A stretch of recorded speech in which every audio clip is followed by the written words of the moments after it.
और team leader चाका उस इंसिडेंट के बाद सब कुछ नॉर्मल हो जाता है और बेकी की सिक्योरिटी और भी ज़्यादा कड़ी करती जाती है और स्कूल में भी सियोडोजियम उसके साथ ही रहता है और उसे प्रोटेक्ट करता है। और इधर सियोयोल का उसके फादर के साथ वो झगड़ा होने के बाद वो बेकी से बात करना बंद कर देता है और उसे इग्नोर करता है, जिसका रीज़न बेकी को भी पता नहीं। वो सोचता है सियोयोल कभी ना कभी उसे समझ ही जाएगा। और उसके बाद हमें दिखाया जाता है बेकी और सियोडोजियम एक साथ पढ़ाई कर रहे थे, तो बेकी उसे हर एक सवाल को अच्छे से देखने के लिए कहता है। और उसके बाद बेकी उससे पूछता है कि तुम इतने मन लगाकर पढ़ाई कर रहे हो क्योंकि तुम्हें उस बुढ़े आदमी ने कहा है ना। और जानकारी के लिए बता दूं कि बेकी सियोडोजियम के फादर को उनके एब्सेंस में बुढ़े आदमी कह के ही बुलाता है। और तब सियोडोजियम चुपचाप अपना पढ़ाई कर रहा था, जिसे देख के बेकी सोचता है कि जब उसने इतना सब कुछ किया तो सियोडोजियम को थोड़ा पढ़ाई भी करवानी चाहिए ताकि वो गुंडा बनने के अलावा भी अपने भविष्य के बारे में सोच सके। और उसके बाद वो सियोडोजियम से कहता है कि ये मीट समर है और आज पागल करने वाला गर्मी है। तब सियोडोजियम उससे पूछता है कि क्या मैं तुम्हारे लिए एयर कंडीशनर को थोड़ा बढ़ा दूँ। तब बेकी उससे कहता है कि नहीं ये ठीक है। और उसके बाद वो कहता है कि क्या तुम्हें पता है कि पहले मैं गर्मियों से नफरत करता था और गर्मियों के मौसम से डरता भी था। तब सियोडोजियम उससे पूछता है कि क्यों। तब बेकी कहता है कि तब मैं बच्ची थी पर अभी मैं ठीक हूँ। तब सियोडोजियम उससे कहता है कि ये सब क्या है, तुम मुझे क्यूरियस बना रहे हो, मुझे बताओ अभी। तब बेकी हमें बताता है कि ये उसकी रियल लाइफ की स्टोरी है और ये किसी को नहीं पता, तो अब वो स्टोरी को सियोडोजियम को अगर पता भी देगा तो भी चलेगा। और उसके बाद बेकी बताता है कि जब वो बच्ची थी तब वो एक बार किडनैप हो गई थी और तब उस किडनैपर ने उसे एक छोटा अलमारी में कैद करके रखा था। और तब गर्मी का महीना चल रहा था और उस छोटे जगह पर बेकी ठीक से सांस भी नहीं ले पा रहा था और तब वो बहुत ही ज़्यादा डरा हुआ था।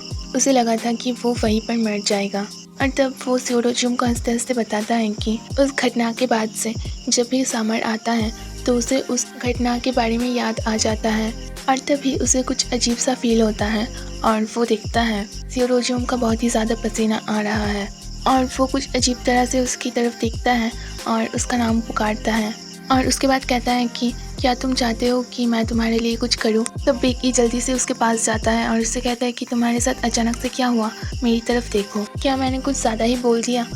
रुको मैं अभी मिस्टर सियोबांग को कॉल लगाती हूँ। तब सियोडोजियम मना करता है और उससे कहता है कि नहीं, तुम जैसे हो ऐसे ही बैठे रहो मेरे साथ। क्या तुम भूल गए हो मैंने तुम्हारे लिए क्या किया था। तब बेकी कहता है कि हाँ मुझे याद है। तो ये तब की बात है जब बेकी को पैनिक अटैक आया था। तब सियोडोजियम ने उससे सवाल पूछना बंद करके उसे शांत होने में मदद किया था और तब बेकी सियोडोजियम को हक कर लेता है। और उसके बाद थोड़ा समय बीत गया। सियोडोजियम अभी बेकी के गोद में लेटी हुई है। तब बेकी उससे पूछता है कि क्या तुम अब अच्छा महसूस कर रहे हो। तब सियोडोजियम कोई जवाब नहीं देता तो बेकी मन ही मन सोचता है ये थोड़ी देर पहले मर रहा था और अभी ये थोड़ा रिलैक्स हुआ तो सीधा सो गया और अब मेरा पैर दर्द कर रहा है।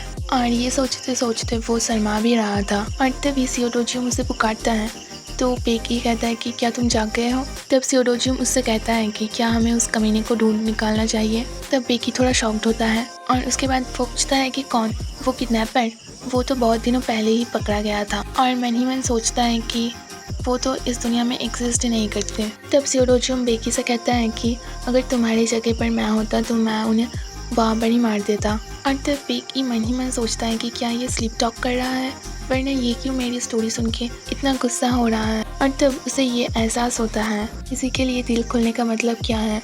और तभी अचानक से वहाँ पर सियोयोल आ जाता है और बेकी के ऊपर चिल्लाने लगता है ये कहते हुए कि बेकी मैंने तुम्हें रंगे हाथों पकड़ लिया, जब मेरा बड़ा भाई सो रहा है तब तुम उसके साथ कर क्या रहे हो। बेकी कहता है कि मैं कुछ नहीं कर रही हूँ। तब सियोयोल चिल्लाते हुए कहता है कि तुम झूठ बोल रहे हो, तुम मेरे बड़े भाई को सिड्यूक्ट कर रहे हो। तब बेकी कहता है कि सिड्यूक्ट, क्या तुम्हें लगता है कि मैं अच्छी दिखती हूँ। तब सियोडोजियम गुस्से में कहता है कि यहाँ पर बहुत ज़्यादा शोर है। तब वहाँ पर मिस्टर सियोइम और मिस्टर सियोबांग आ जाते हैं। तब मिस्टर सियोबांग हंसते हुए कहता है कि सच में ये दिल को छू जाने वाली सीन है।